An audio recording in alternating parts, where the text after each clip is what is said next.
All right. I'm ready. Are you ready? Born ready. Okay.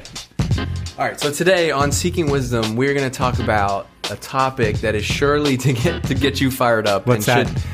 It is this whole idea that product managers are the CEO of their products. Oh boy, here it comes. I'm ready. Damn, my blood pressure just went up. Yeah, all right, hit me with it. You've said this before. I think one time I said to you, like, well, yeah, like product managers are CEO, and you just were like, no. Hell no, the CEO is the CEO. All right, tell me, you had a good line about this, so tell me first of all, tell me, why do you think this is something that people think about? Good question. I don't know where it stems from, because I've encountered it many times in the past, so I'm not sure what the idea here is. Okay. But I've heard many times this idea of like, oh, you're the product managers and mini CEOs, or they're the CEO of the product, or something like that. And my reaction is always the same. No, they're not.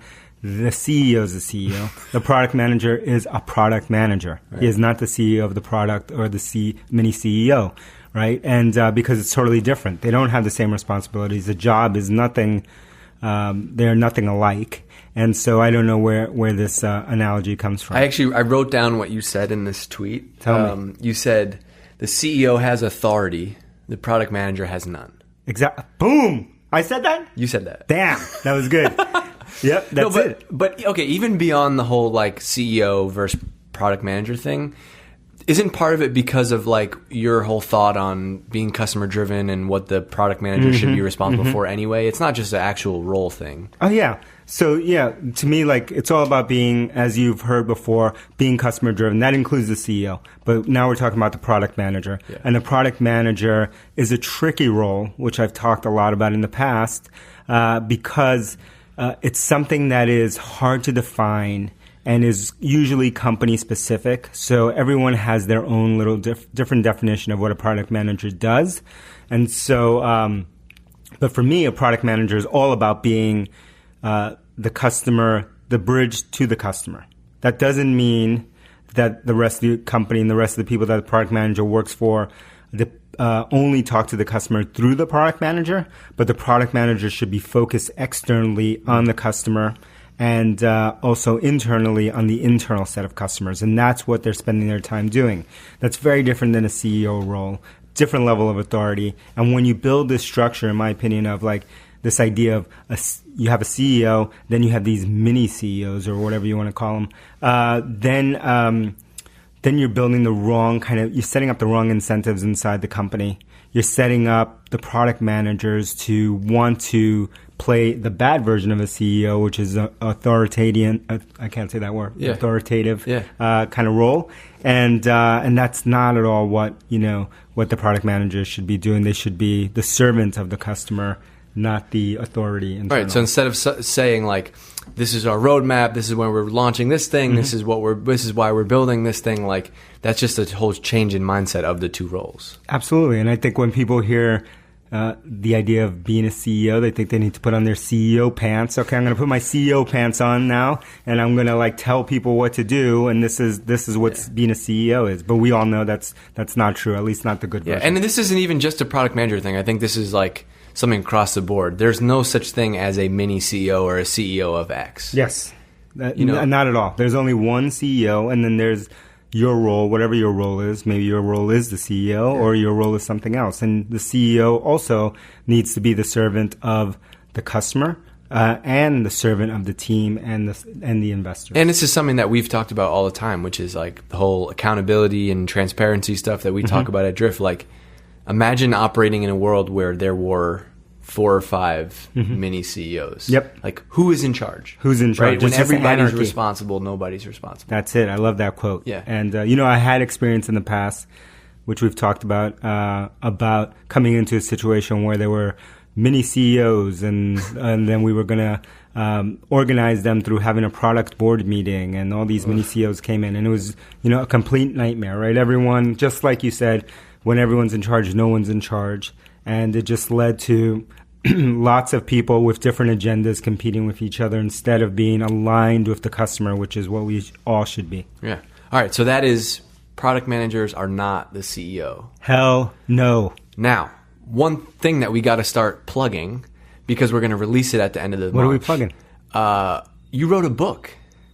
What? And we're going to release it. That's what we're going to do. That's right. Yeah. So should we tell them the title of the book? Yeah, tell them the title. Actually, tell them what we were going to name it, and then let's talk about the whole phrasing around it. The whole process. That's good. So for a long time, I thought about writing a book, and because we get a lot of questions about how we organize companies, how we organize product teams, how we build things, and I've always, at least for the last decade, have gone on about, this customer-driven way, right? Just what we were talking about earlier. And so people have asked me, like, is there a book? Is there something that I can read? Like, where can I learn more? I'm interested in this. Do you have examples? And so I've been putting those together, and we're going to release a book. The book was going to be called Customer-Driven. Yeah, Customer-Driven something, right? Customer-Driven was going to be the main title. The main title. And it's always what I've called it. Never thought about giving it a different title. And then this week, I talked to Dave and I talked to Eric, who's helping me write the book, and thought, like, no, let's rename the book. We came up with a new title. Are you ready to hear the title? Hit the people with the title. The title is called Hypergrowth. There we go. Right? Mm-hmm. So we wanted it to be less about customer-driven. Could be hard to explain. Like, customer-driven to me is the how, right? And I wanted a title, and have been thinking about a title that wasn't the how, but was really the why, right? Mm-hmm. And the why, as Simon Sinek would say, the why is the most important thing, right? So the why is hypergrowth. That's why you want to read this book, because you want to learn about hypergrowth. And then the how is through this customer-driven way that we'll talk about in the book. And then the, why this is happening now is because of the shift that we see at Drift and many other companies see in the way that they're running.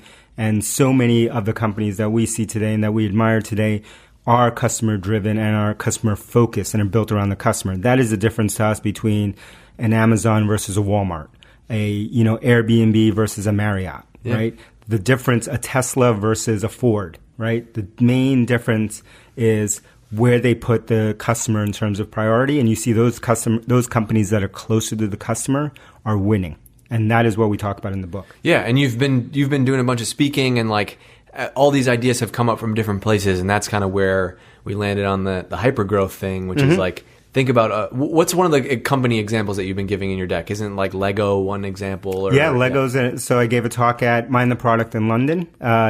We'll put a link to those slides in the notes. Sure. And we talked about different examples of companies that weren't customer focused and then became customer focused. And one of them was Lego.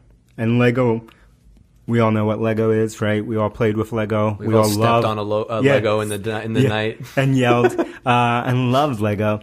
But what the story is, this transition that Lego in the 80s and 90s went from a place where they got rid of their existing long-term designers that have been on the team. They replaced them with a bunch of great hotshot designers from all the top art design schools in the world.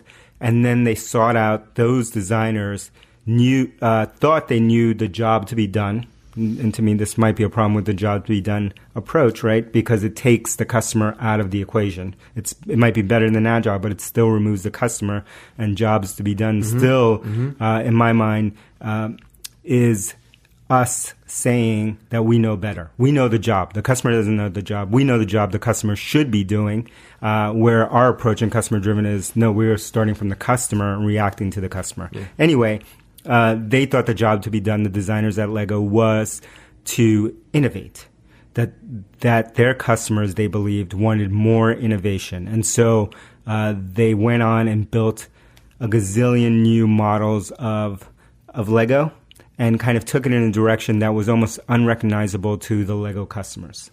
And what happened was, they started to lose money. They lost $300 million in 1 year. The next year, they forecasted to lose $400 million. And Lego, if you don't know, is the most profitable toy brand in the world, right? And so this is the most profitable toy brand in the world. They're only outdone in absolute sales by Mattel with Barbie, but their profit margin is way higher than Barbie. So they're the most profitable. They went from losing $300 million, $400 million. They brought in a new CEO.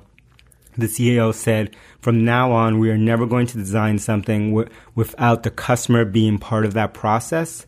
and they began to talk to their customers, and they found the thing that the customer wanted was not all of these newfangled innovations. What they wanted was simply to build, right? That is why you wanted Lego. And so they went back to their roots, got rid of a bunch of SKUs that they had created, and a few years later they were back to making billions of dollars per year, $2.5 billion, I believe, and then a few years later $5 billion. That's unbelievable. Yeah, amazing. That is the difference. That's a transformation of going from we know better than the customer, right? We know the job to be done. We are smarter than the customer, to flipping into the other side, which we're talking about in hypergrowth, which is, no, we are not smarter than the customer. We are here to serve the customer, and we are going to incorporate the customer throughout the life cycle of building the product. I love it. Yeah, so, I mean, that is the best book sneak preview we could have gotten. You could take notes and transcribe that.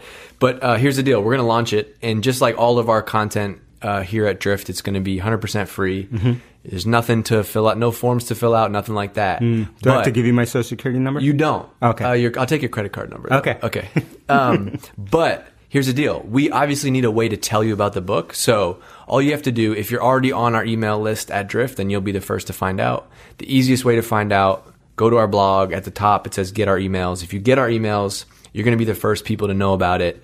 And I think we might just start releasing a couple chapters a couple weeks early. To that email group? Yeah, yep. To that email group. We'll give everybody a sneak peek at it there first. Mm-hmm. And we'll be talking about it more, but head over to our blog. And if you follow any of our stuff that we do at Drift, you won't miss a book, I promise. And, if I give you my email address, are you going to spam me? No. Absolutely. No. And all the emails come from me, Dave, and I reply to everybody. So if I send you something bad, I will reply back to you when you roast me for it, I promise. Absolutely. Even though there's haters, which is fine. It's a difference between haters and people who are mad at me. I need more haters. So anyway, one other thing. What's that? Let's give a shout out to our friends at MailChimp this week. Shout it out! Damn! All right. Let's all, if you have a hat on, take the hat off. Take it off. We need to salute our boys at MailChimp. Yeah. Salute to Ben, who runs MailChimp, and the whole MailChimp team, because this week there was a lot of mystery for many years. No one, because MailChimp, if you don't know, is a private company, or MailChimp. MailChimp, that's right. Yep. Is a private company, and so no one really knew what their revenues were. And this week, there's an article in the New York Times. Yep. If you can't find it, just look at it. I'll put it in the show notes. Yeah, Dave will put it in the show notes. And they unveiled, are you ready for this, Dave? You ready? 100 million in revenue? Come on, kid. 2? Come on. What was it? Last year they did 260 million, and they are on track this year to end the year at 400 million. Damn! Those are some numbers. How many Bugattis is that? That is like just Google like other public company revenues, and you'll get a sense for the how scale. Big that is. And I think that this article had everybody talking. It was 500 employees. It was crazy, right? Half the number of most public companies that have half the revenue, and 400 million revenue. Yeah. Let's say that again. 400 million. You know what that is?